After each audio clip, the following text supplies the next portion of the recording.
was in 1928. Gavin Maxwell's assertion that places such as Camusfiena in Scotland were symbols of freedom from the prison of overdense communities and the incarceration of office walls and hours echoes Beston's discomfort, but 30 years later. To their perceived horrors of the modern world as it was then, we can add a panoply of new ones: overpopulation, social media, plastic, pylons, sprawl. Xanadu, Shangri-La, Tir na nog, Avalon, Camusfiena, Arcadia. These names are all evocations of an archetype of an idyll, an earthly paradise set in a landscape of natural beauty, sometimes a place of myth or mystery. A suitable dwelling for such a scene might be a temple folly set in acres of rolling parkland, a timber cabin in a forest, a whitewashed cottage in a rugged landscape of rock and sea. But these places exist primarily in the imagination, so they can be changed, adjusted, and revisited at will. The Easternmost House is our real-life version, and throughout this book I will try to make this place as real to you as it is to us, and to convey some of the natural wonders surrounding us in this magical landscape of light and sky and water. Introduction. I had a rural 1970s childhood.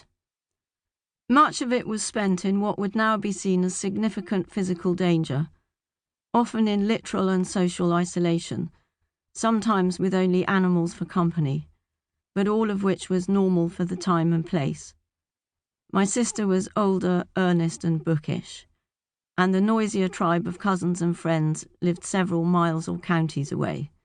So I invented some imaginary brothers for everyday company and to liven things up. I was also a tomboy, and for a time I privately self-identified as a dun pony. It was a world in which death and disaster were ever present. Drownings, broken bones, chainsaw incidents, fires, injuries by farm machinery and rogue elements of buildings, tramplings by beware of the bulls and or motherly cows protecting calves were regular if not quite commonplace.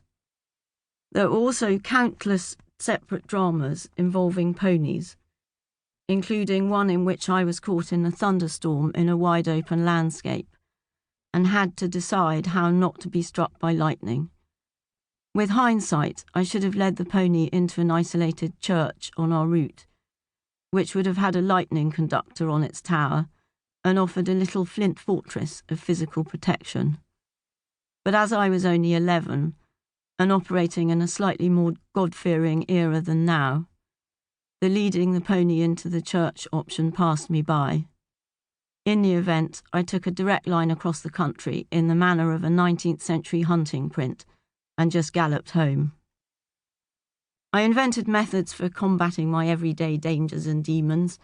The dangers were self-evident, and my demons were the more emotional, invisible side of things, such as having to go reluctantly back to boarding school 7 counties away from the age of 10, or not crying when guinea pigs and dogs and ponies and eventually people died of old age.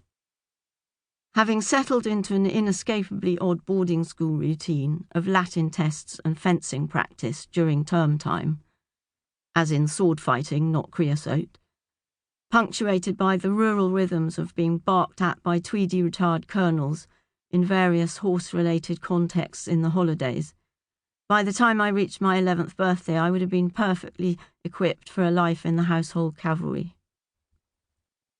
I know in reality that for much of the time as a child I was either cold, wet, frightened or mildly unhappy, yet the distilled memory is of one perpetual summer holiday, magically set in the long hot summer of 1976.